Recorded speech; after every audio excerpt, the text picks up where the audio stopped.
Right now guys tinotoonesa kuti kana uchida kubvisa FRP P36 inoita sei. Tane imwe nzira iri nyore zvakare inogona kutibatsira kubvisa ma FRP pamafoni ese zvauri munyika uchishandisa YouTube. Uchishandisa YouTube yaMkoma Jola wakukwanisa kupinda muma application uri pa YouTube. Saka tatiratidza kuti tinoita sei pa P36 yatinayo latest Itel.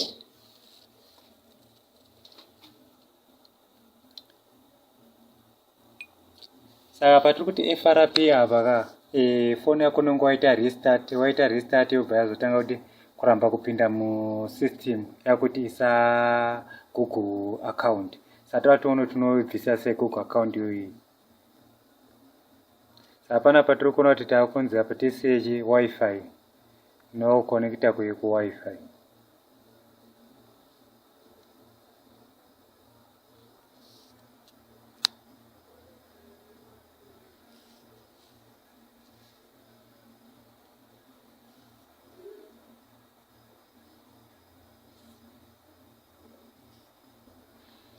Right, sezvo zvataita izvi toconnecta pa Wi-Fi pedu.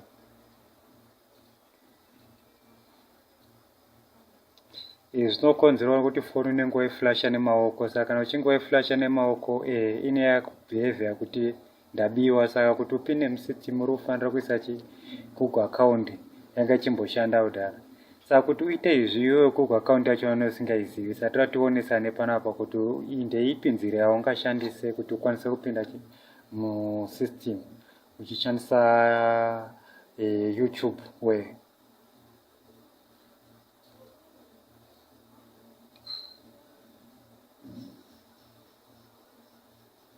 Saka kuno kwatiri kuenda kuti tiri taratidza tiri kuona kuti kuno kwane pattern yekuti vharira kuti tisapinde mukati. Pattern hatiizivi kuti pattern ipi.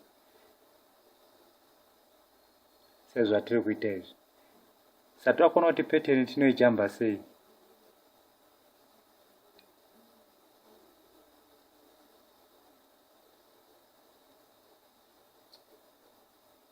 Tiri kuona kunoku zvakare kunzi tiise Google account yanga ichimboripo. Panapa tiri kuona kuti Google account yacho yanga ichimboripo hatigoni kuiziva.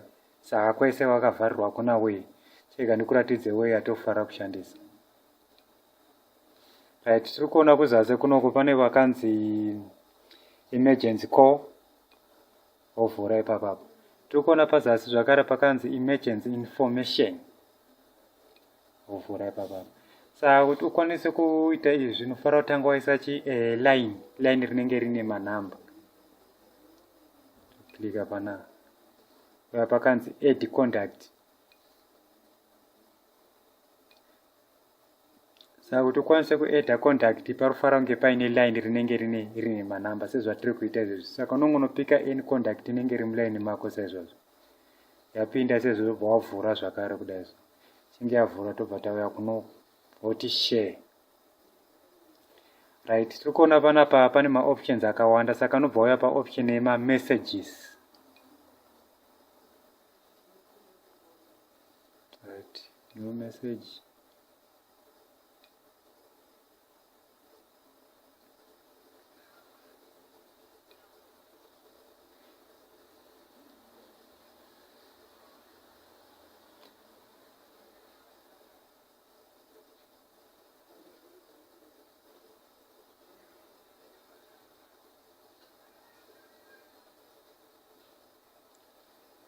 Wasenda www.youtube.com.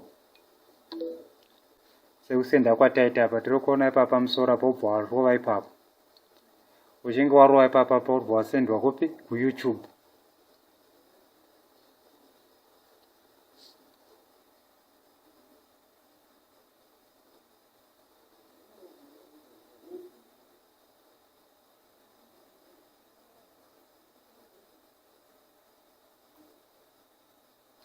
Right, kana uchinge wasvika kuYouTube sezvatiri kuona zvino tiri kuona pane ka option ke search ovhura ipapa. Kana uchinge wavhura ipapa taipa kuti FRP Mkoma Jola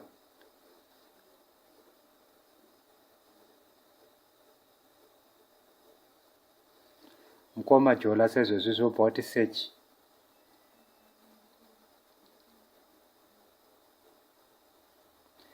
Tiri kuona kuti pamusoro apa ndipane FRP Mkoma Jola all devices. Saka unobva uvhura ipapo.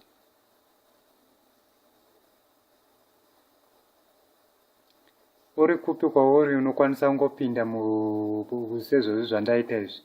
Unokwanisa kutongopinda une foni yako iyo ine ichiramba kupinda paGoogle. Obva warovaka aro aka. Uchinge warovaka aro aka tiri kuona kuti kuzasi kune link iriko kai. Wovhura link iyoyi. Right, takutoenda kubrowser redu. Accept. Next. No thanks.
Tirikuona kuti network yedu panapa yatitize imbichanana.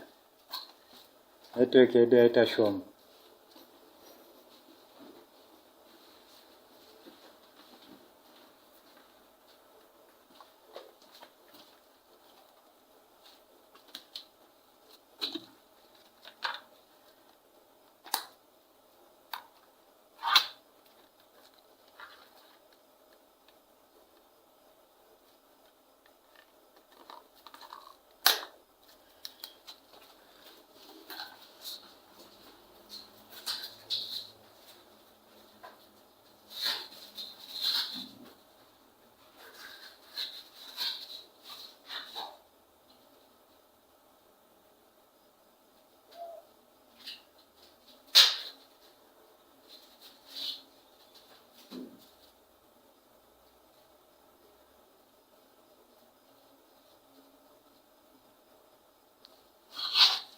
Timbopauza mamwe madownloads.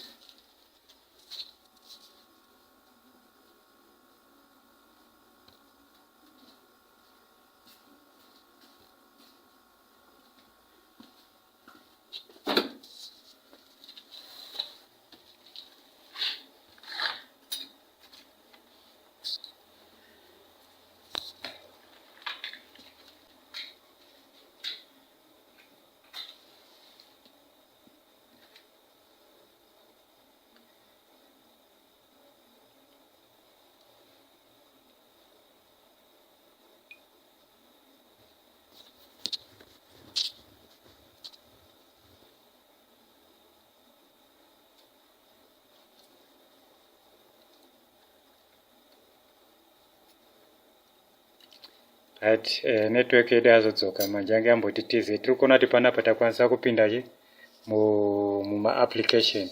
Sama application awa ndiwo unozoshandisa uchisarudza zvichienderana nefoni yako kuti foni yako iri pavision chii.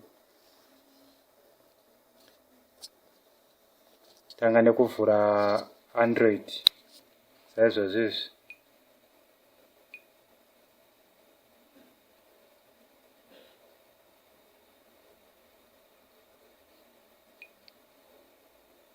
But okay. Tikuona kuti kuzasi kuno kutoratidza kuti yakutodownload. Yakudownloada kudaro harichatombomiri tobva tava pane chakanzi FRP bypass.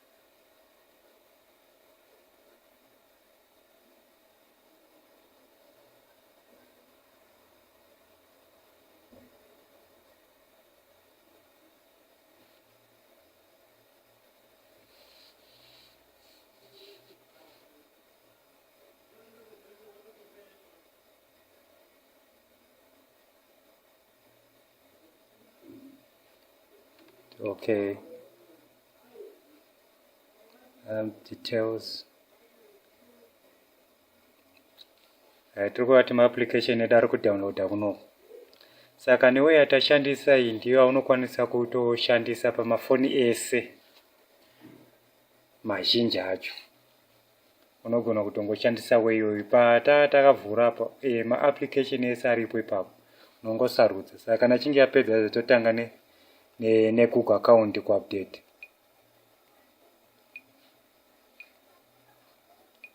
Toinstalla saizvozvi.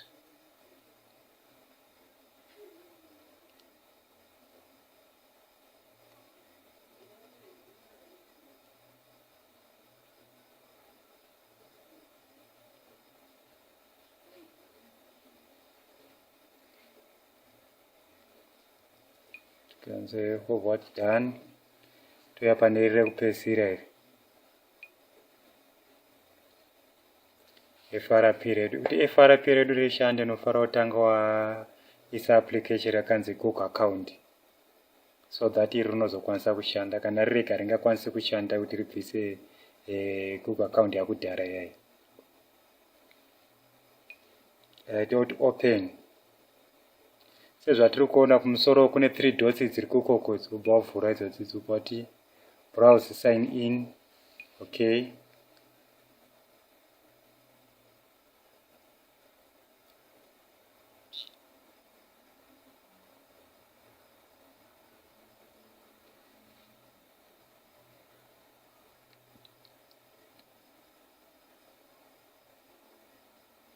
Right, sezvatiri kuona panapa takutokwanisa kuisa Google account yedu. Saka wakutonyora Google account yako.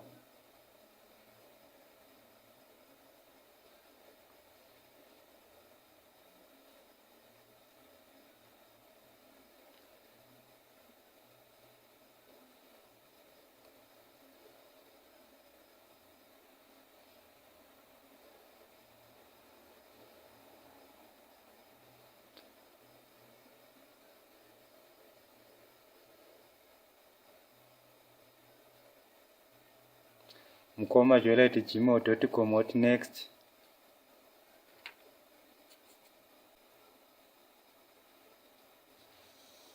Takuya pa password bana.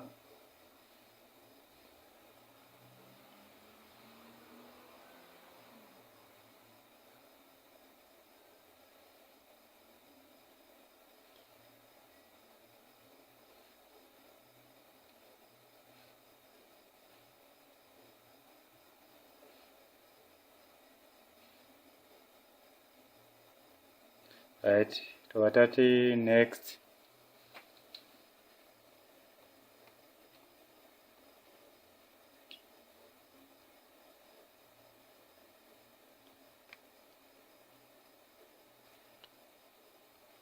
Alright.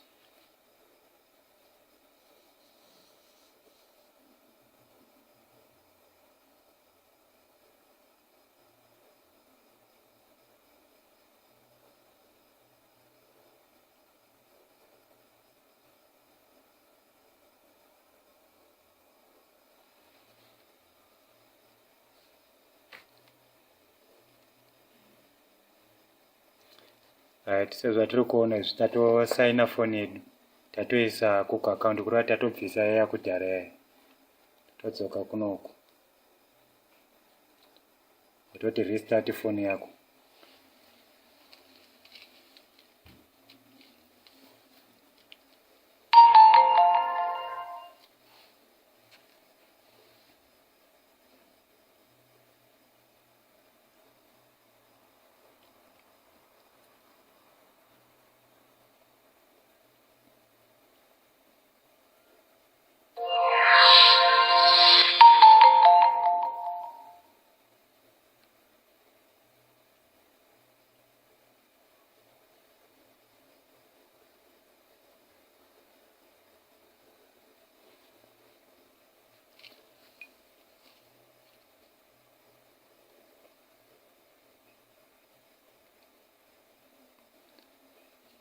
Tiri kutoona kuti foni yedu kunokuya kutoti pamukana wekuti skip.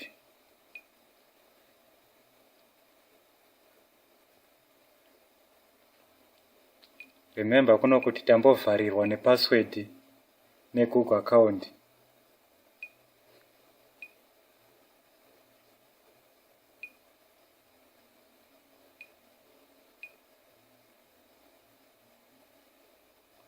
Saurati Google account ine password pattern yayo yambotivharira zvese zvazvo zvadi tatozvivhiringidza. Ndizvakanakira way yataratidzana nhasi kureva kuti kana wangokwanisa kushandisa way iyoyi haina basa kuti uri kupi, chinongodiwa kwauri inetwork. Kana wangoita network wakutokwanisa kuti kupinda musystem mefoni uchishandisa way yandakuratidza iyoyi. Tata Zimbabwe. Next.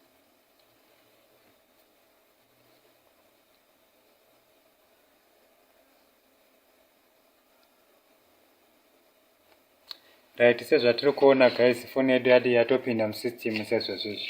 Satokurudzira kuti kana muchinge maona video iyi, kana wangosati wasubscribe pa YouTube subscribe, kana une mamwe mafiles ekuflasha mafoni auri kuda, bata Mkoma Jola panhamba dziri kubuda pa screen uchapiwa zvakawandisa ipapo. Especially kana uri subscriber, agara subscriber ku WhatsApp neku YouTube, unogona kungopiwa for free. Thank you guys. Goodbye.